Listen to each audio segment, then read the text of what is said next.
Assalamualaikum warahmatullahi wabarakatuh. Halo semuanya teman-teman, kembali bersama saya Riz Mirzak. Kali ini saya membagikan video tentang kultur infusoria yang saya biasa gunakan sehari-hari untuk memberi pakan kepada burayak, terutama burayak ikan cupang.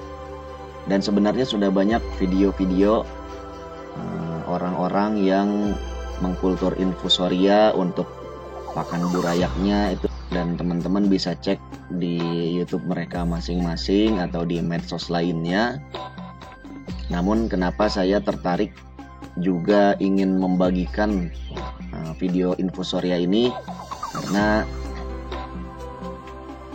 cara yang saya gunakan untuk mengkultur infusoria dan mempertahankannya hingga berbulan-bulan ini menurut saya cukup aplikatif ya.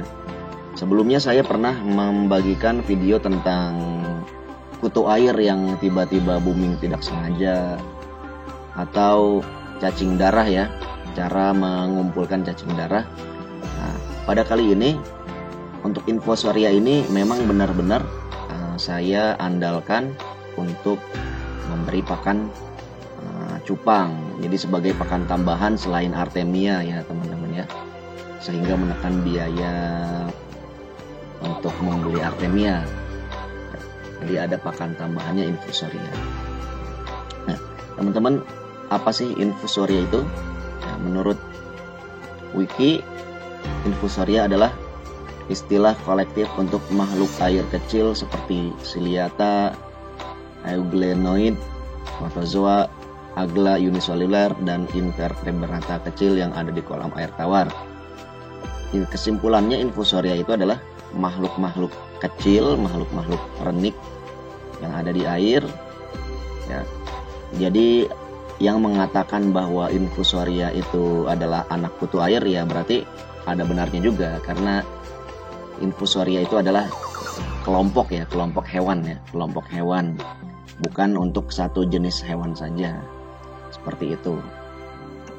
Nah teman-teman, kalau mau melihat infusoria itu seperti apa, coba teman-teman dilihat di videonya.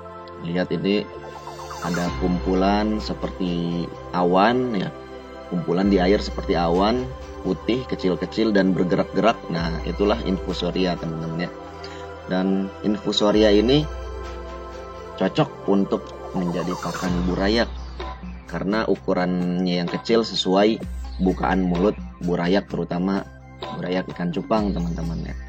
Ya langsung saja teman-teman, saya akan bagikan apa yang sudah saya lakukan untuk membuat kultur infusoria dan mempertahankannya hingga berbulan-bulan.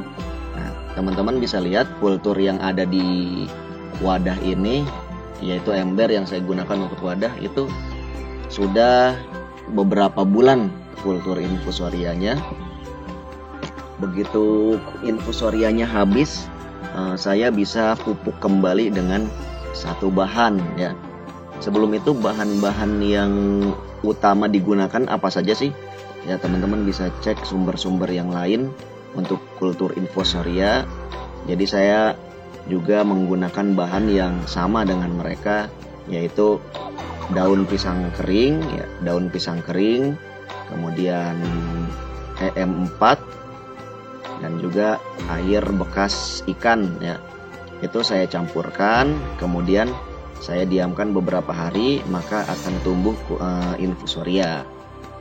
Bagaimana kalau infusorianya itu kita terus ambil kemudian habis teman-teman? Nah itu harus kita pupuk lagi. Nah ini dia nih yang ingin saya bagikan sebenarnya, yaitu cara memupuk infusoria agar tumbuh kembali dengan bahan yang bisa kita temui, yang mudah kita temui. Nah, bahan apa teman-teman yang saya gunakan itu?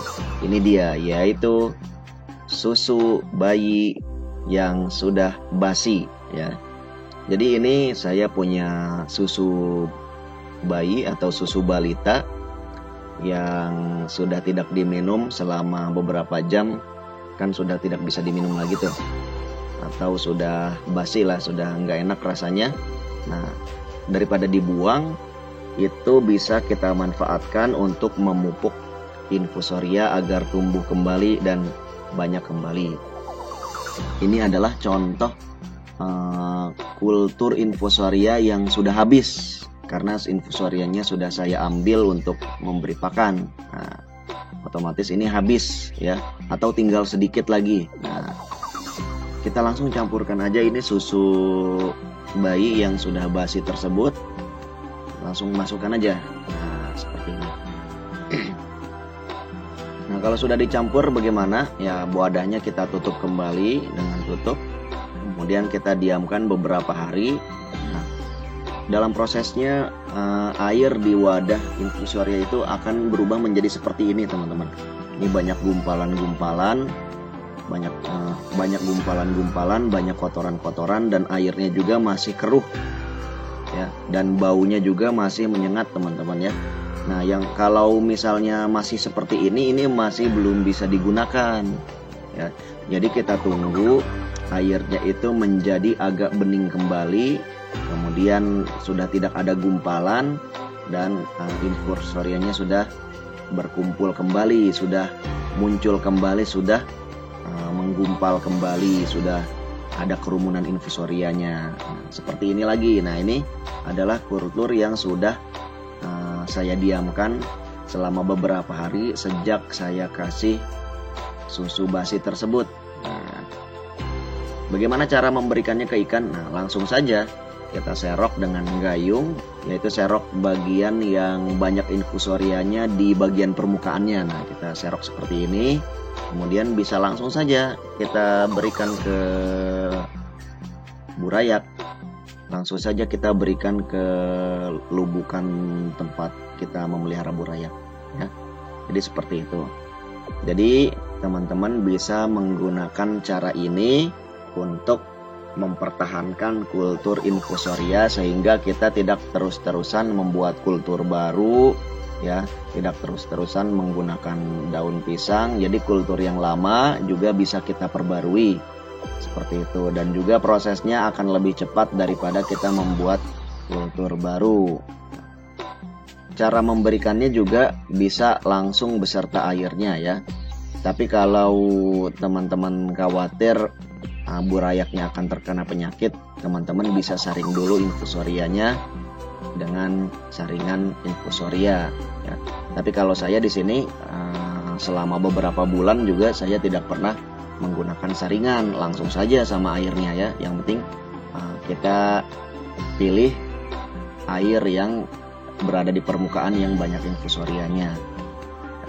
Juga infusoria ini juga saya tidak menggunakan 100% infusoria, jadi saya mix dengan artemia ya. Jadi sebagai pakan tambahan, pakan utamanya tetap artemia.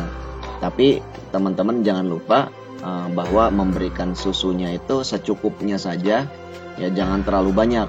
Kalau terlalu banyak maka prosesnya akan lama, proses memunculkan infusorianya itu akan lebih lama dari biasanya, dan juga kotoran-kotorannya juga biasanya lebih banyak dan airnya lebih berbau seperti itu. Jadi jangan terlalu banyak memasukkan susu balitanya, secukupnya aja. Baik, cukup video dari saya, semoga bermanfaat, semoga dapat diaplikasikan ya. Kalau suka dengan video saya di like ya, dan jangan lupa di subscribe supaya bisa terus pantau video-video bermanfaat dari saya.